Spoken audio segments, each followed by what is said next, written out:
sur l'interpolation. Alors, qu'est-ce que l'interpolation sur Angular? C'est le fait finalement d'afficher des valeurs à l'écran de manière dynamique, donc le contenu d'une variable. Okay, donc, on va passer directement à la pratique, c'était pour la petite explication rapide, et finalement, on va venir au niveau de notre code, d'accord? Et on va voir ici que finalement, le texte qui est affiché à l'écran n'est ni plus ni moins qu'une balise HTML, d'accord? Donc, c'est du contenu statique. Et ce qu'on veut finalement, donc comme je l'ai dit dans l'introduction, c'est afficher des valeurs, mais de manière dynamique. Donc pour démontrer ça, on va aller dans notre fichier TypeScript. Donc j'ai déjà créé un composant que j'ai appelé ici interpolation. Et on va venir déclarer une variable. D'accord? Donc, comment c'est qu'on va l'appeler? Donc on va l'appeler AngularFR, comme ceci, de type string, et on va dire qu'elle équivaut à AngularFR. Et ce qu'on veut finalement, c'est que au lieu de venir ici et afficher ceci de manière statique, on va afficher AngularFR, mais non plus comme ceci, mais depuis notre fichier TypeScript. Pour ceci, c'est très simple. La notation donc, pour faire de l'interpolation en Angular, c'est on ouvre deux accolades et on referme deux accolades. Okay, et à l'intérieur des accolades, on va venir mettre le nom de notre variable comme ceci. Je regarde si le nom est bon. C'est bien ça, donc je vais sauvegarder. Et en revenant ici au niveau de mon code, je vois qu'on a bien AngularFR qui est affiché, d'accord?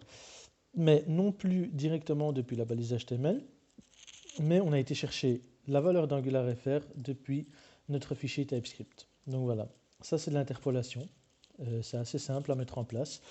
Et on peut faire comme d'autres choses. Hein. Qu'est-ce qu'on peut faire d'autre? On peut par exemple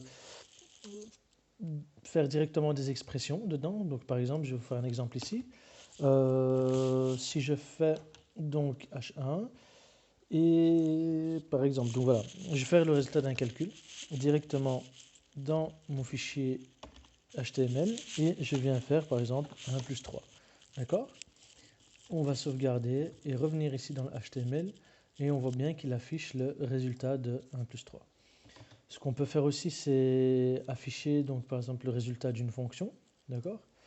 Je vais vous faire un petit exemple ici. Donc, on va déclarer une fonction getString, par exemple, qui retourne donc une chaîne de caractères, un string, et on va dire return test string. Okay, comme ceci. On vient dans notre fichier HTML, de nouveau une balise. Okay, on ouvre deux accolades, on ferme deux accolades, et on appelle ici notre fonction directement dans le HTML au milieu de nos accolades. On va sauvegarder.